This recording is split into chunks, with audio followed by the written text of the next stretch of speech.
Dalam nama Bapa dan Putra dan Roh Kudus. Amin. Tuhan bersamamu. Saudara terkasih, kita sudah melangkah sampai di jam yang ke-6 untuk sabda yang ke-6. Mari tundukkan kepalamu dan kita dalam hati masing-masing sampaikan apa yang menjadi wujud doa kita yang kita doakan selama 7 jam berturut-turut.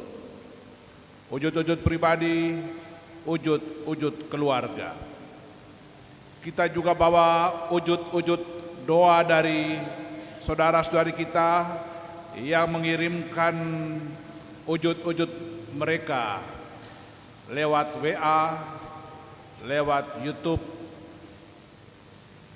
atau lewat permintaan secara pribadi. Kita diam, kita sampaikan wujud-wujud dan intensi-intensi kita.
Bapa di sorga, kami sudah ada di perjalanan rohani hari ini di jam yang ke-6 mendengarkan firman-Mu. Kami bersyukur kepadamu karena 2000 tahun lalu di atas kayu salib Yesus menyerahkan nyawanya ke dalam tangan-Mu, sehingga oleh karena penyerahan diri Yesus kami ditebus, kami diselamatkan, hidup kami dipulihkan. Maka sekarang kami berdoa untuk semua yang hadir hari ini dan semua yang menitip doa dari jauh saat ini, supaya mereka semua oleh karena doa Yesus yang menyerahkan hidupnya kepadamu, hidup kami semua dipulihkan dari pelbagai macam beban hidup, dari pelbagai macam masalah, kesulitan dan kesesakan, terutama dari sakit penyakit. Dan sekarang kami akan mendengarkan firman-Mu, maka bersabdalah kepada kami semua, kami siap mendengarkan. Demi Kristus Tuhan dan pengantara kami. Amin. Tuhan bersamamu. Inilah Injil suci menurut Lukas.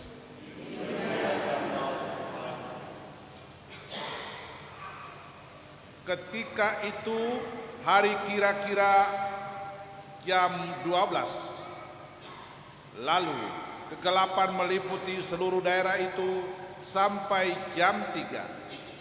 Sebab matahari tidak bersinar dan tabir bait suci terbelah 2. Lalu Yesus berseru dengan suara nyaring, "Ya Bapa, ke dalam tangan-Mu kuserahkan nyawaku." Dan sesudah berkata demikian, Ia menyerahkan nyawanya. Demikianlah sabda Tuhan. Silakan duduk. Bapak Ibu Saudara-saudariku terkasih, refleksi yang bagus yang dibuat oleh Pastor Meki bahwa ketika itu Yesus memanggil Allah bukan lagi sebagai Bapa tetapi sebagai Allah.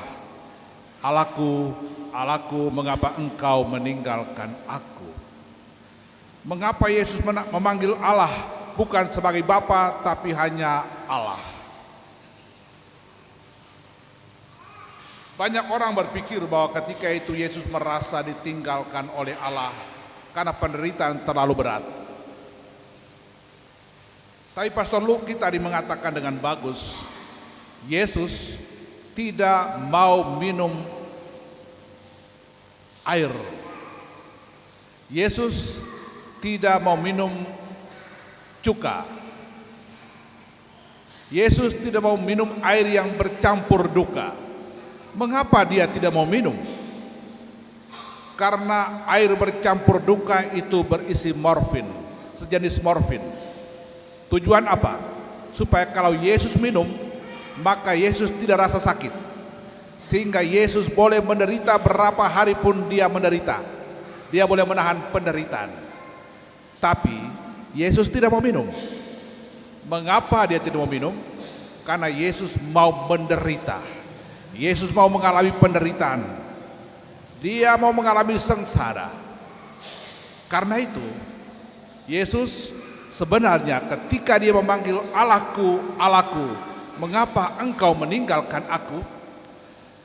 Nabi Yesaya melukiskan dengan sangat bagus di bab 53 bahwa semua dosa, semua kejahatan manusia ditimpakan kepada Yesus. Jadi di tubuh Yesus itu bertumpu semua kotoran dosa. Maka Allah kita adalah Allah yang Maha Kudus. Dia tidak kompromi dengan dosa. Maka Allah menjauh dari Yesus karena tubuh Yesus adalah penuh dengan dosa manusia yang ditimpakan kepada Yesus. Dan karena itu Allah kemudian jauh dari Yesus karena Allah tidak bisa kompromi dengan dosa. Allah Maha Kudus. Dan karena itu Allah menjauh dari Yesus yang penuh dosa. Tapi kemudian Alkitab mengatakan kepada kita sekalian, Yesus tahu bahwa semua umat manusia mesti diselamatkan. Maka kitab Yesaya bagus sekali menyatakan dalam bab 53 ayat 10 bahwa Allah menimpakan semua penderitaan, semua kepahitan dalam diri Yesus dengan sebuah tujuan, yakni bahwa supaya semua manusia diselamatkan, supaya semua manusia yang menjadi milik kepunyaan Yesus memperoleh keturunan yang diberkati dan diberkati dengan usia lanjut dan umur panjang. Yesus ingat hal itu. Maka Yesus kemudian memanggil Bapanya. Ya Bapa, kalau itu rencanamu, kalau itu kehendakmu, kalau itu mau Bapa, maka Yesus kemudian berseru dengan suara lantang, ke dalam tanganmu kuserahkan nyawaku. Mengapa Yesus kemudian menaikkan seruan itu dengan menyebut Bapa di surga, menyebut Allah di surga sebagai Bapa?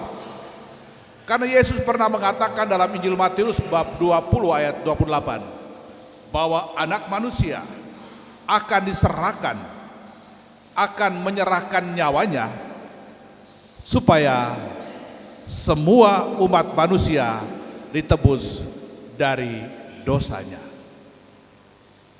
Yesus pernah mengatakan itu. Maka ketika di atas kayu salib, dia ingat satu hal, bahwa semua umat manusia mesti ditebus, mesti dibebaskan dari dosa-dosa. Jalannya cuma satu, dia mesti menyerahkan nyawanya kepada Bapa. Karena itu kembali dia berseru dengan suara lantang, Bapa, ke dalam tanganmu kuserahkan nyawaku. Bapak Ibu Saudara-saudariku terkasih, Bapak Uskup dan para pastor, diakon, kita bersyukur hari ini. Untung hari itu Yesus di atas kayu salib menyerahkan nyawanya. Untung hari itu di atas kayu salib dia menyerahkan nyawanya kepada Bapa. Karena firman Tuhan memberikan sebuah kabar baik untuk kita sekalian, bahwa ketika Yesus menyerahkan nyawanya kepada Bapa dan ketika dia sampai di sorga, maka dia kirim kepada kita rohnya, hidupnya kepada kita. Maka Rasul Paulus dengan bagus sekali dia mengatakan dalam suratnya kepada umat di Roma bab 8 ayat 17, ketika Yesus menyerahkan rohnya untuk kita melalui Roh Kudus yang dicurahkan ke dunia ini, maka kita semua yang telah ditebus beroleh hak untuk apa? Diangkat kembali menjadi anak-anak Allah.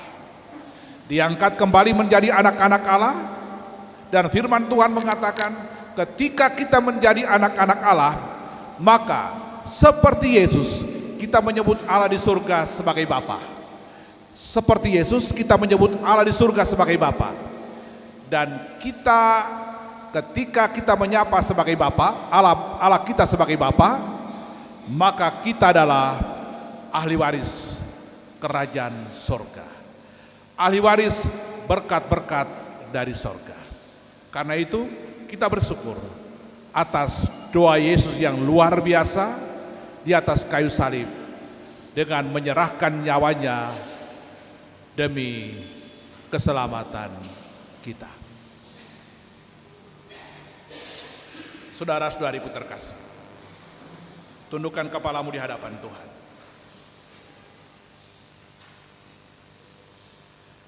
Alkitab tadi mengatakan kepada kita,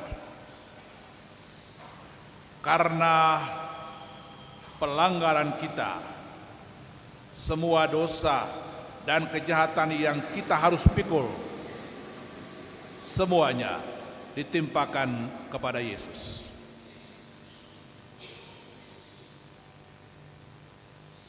Semuanya ditimpakan kepada Yesus. Tapi Yesus mengambil sebuah keputusan yang paling besar,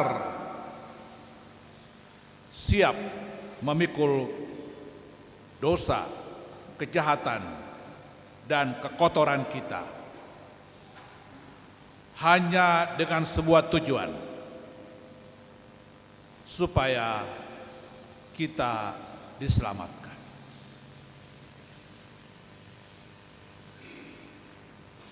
Maka dengan suara lantang kepada Bapa, Yesus berseru sebagai doanya, "Ya Bapa, ke dalam tangan-Mu kuserahkan nyawaku." Dengan seruan yang adalah doa dari Yesus, maka tergenapilah apa yang dikatakan oleh firman Tuhan. Yesus menyerahkan nyawanya supaya semua manusia yang berdosa ditebus dari dosa.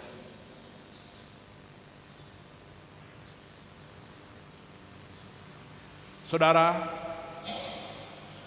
kembali ambil keputusan untuk tidak berlama-lama dalam dosa. Ambil keputusan untuk tidak berlarut-larut dalam dosa. Berikut, Yesus menyerahkan nyawanya kepada Bapa karena dia tahu satu hal. Dia berasal dari Bapa. Dia datang dari Bapa. Maka dia serahkan hidupnya kepada Bapa. Yesus tahu satu hal, bahwa hidup datang dari Bapa yang mengalir melalui Yesus untuk kita. Karena itu dia serahkan semuanya ke dalam tangan Bapa.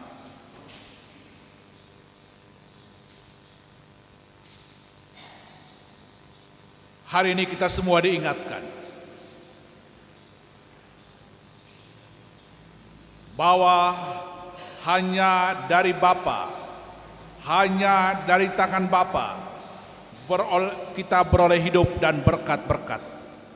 Kita memperoleh keselamatan dan kehidupan yang kekal hanya dari tangan Bapa.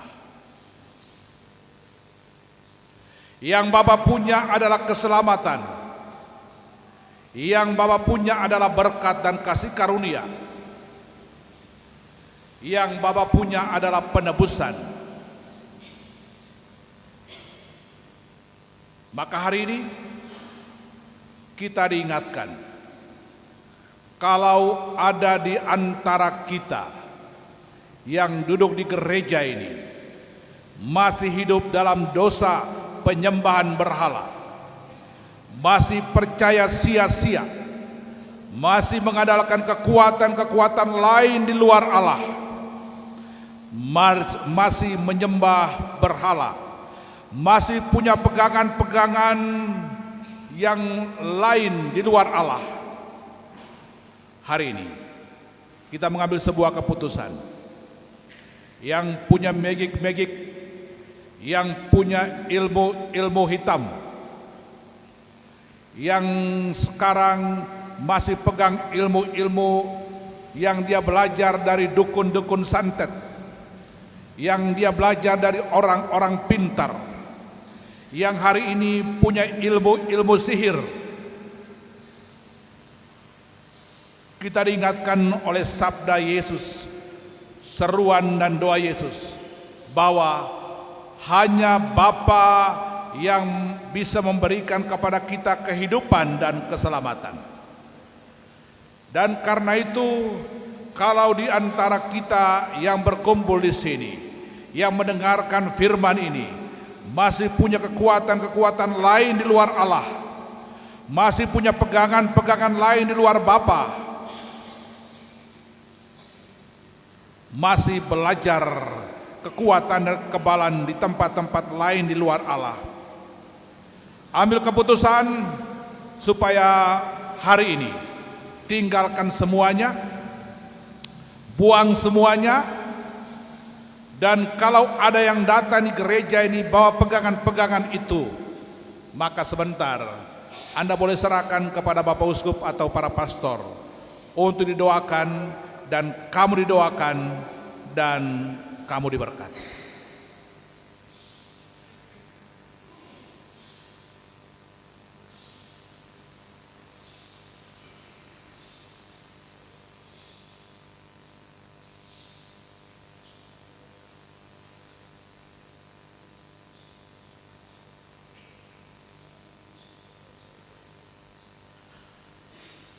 Bapa di sorga, kami bersyukur karena kami punya Bapa seperti Engkau. Kami punya Bapa yang luar biasa, yang karena kasih-Nya begitu besar kepada kami, Bapa telah mengirim Putra Tunggal Buyakni Yesus yang rela mati, yang rela memikul dosa dan kelemahan kami, yang rela menanggung penderitaan atas nama kami, hanya dengan sebuah tujuan, supaya kami diselamatkan, kami dibebaskan dari kutuk dan dosa. Terima kasih Bapa. Kami bersyukur karena Engkau dalam diri Yesus telah mengangkat kami menjadi anak-anak Bapa. Dan ketika kami menjadi anak-anak Bapa, Engkau telah menjadikan kami ahli waris kerajaan sorga. Kami bersyukur untuk karunia yang sangat besar ini. Dan kami berdoa untuk kami semua yang berkumpul hari ini. Semoga Bapa memberkati kami semua, supaya tiap-tiap waktu, hari lepas hari, kami tetap setia hidup sebagai anak-anak Bapa. Kami setia sebagai anak-anak Bapa. Buatlah kami ini kokoh dalam iman, dan kokoh dalam komitmen untuk mulai hari ini meninggalkan perbuatan yang sia-sia, terutama meninggalkan dosa-dosa penyembahan berhala, dosa-dosa yang membuat kami terlibat dalam dosa perdukunan, dosa penyembahan berhala. Kembalikan kepada kami kepadamu, supaya kami hanya mengandalkan Dikau sebagai satu-satunya Allah, sebagai satu-satunya Tuhan dan Juru Selamat kami. Kami berdoa untuk semua yang hadir di sini. Mereka yang mulai dari tadi pagi jam 8 membawa doa-doa mereka, membawa ujud-ujud mereka, membawa intensi-intensi mereka. Mereka yang mengikuti renungan dan doa ini secara live, dimanapun mereka berada. Doa-doa yang mereka sampaikan, doa-doa yang mereka naikkan kepadamu, ujud-ujud mereka bersama ujud-ujud kami semua. Berkenanlah Bapa mendengarkan, Bapa mengabulkan, karena kami sampaikan kepadamu Bapa, demi Kristus Tuhan dan pengantara kami. Amin. Silakan berdiri, kita satukan semua doa dan harapan-harapan kita dengan doa yang paling sempurna, doa yang Tuhan ajarkan kepada kita. Bapa kami yang ada di sorga, dimuliakan, datanglah kerajaan, jadilah kehendak-Mu,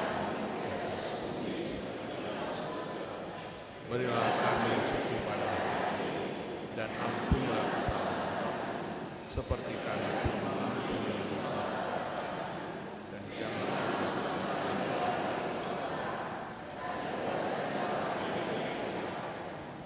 Ibu Maria, Bunda kami tercinta, Engkau yang ketika putramu disalibkan, Engkau yang berada di bawah salib putramu, dan kepadamu dipercayakan umat Allah, dan kepada kami diangkat menjadi anak-anak-Mu.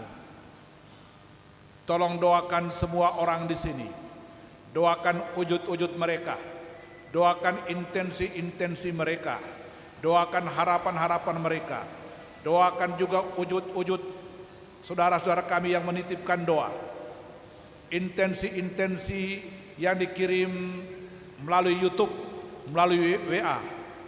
Doakan mereka punya harapan-harapan. Semoga Engkau menyampaikan itu kepada Bapa melalui Yesus dalam Roh Kudus. Salam Maria, penuh rahmat, Tuhan sertamu. Terpujilah Engkau di antara wanita, dan terpujilah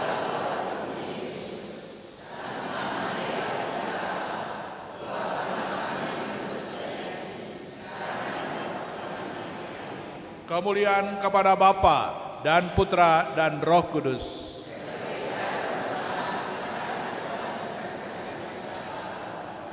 Silakan duduk. Kita masih punya waktu kurang lebih 36 menit. Kita menunggu untuk masuk pada sabda yang terakhir, sabda ke-7 pada jam 2 nanti. Jadi teruslah berdoa, teruslah berenung, mau baca Alkitab silakan, dan kalau mau istirahat untuk minum air silakan, tetapi tetap menjaga keheningan sampai kita bertemu pada jam kedua, jam 2 untuk sabda yang ke-7.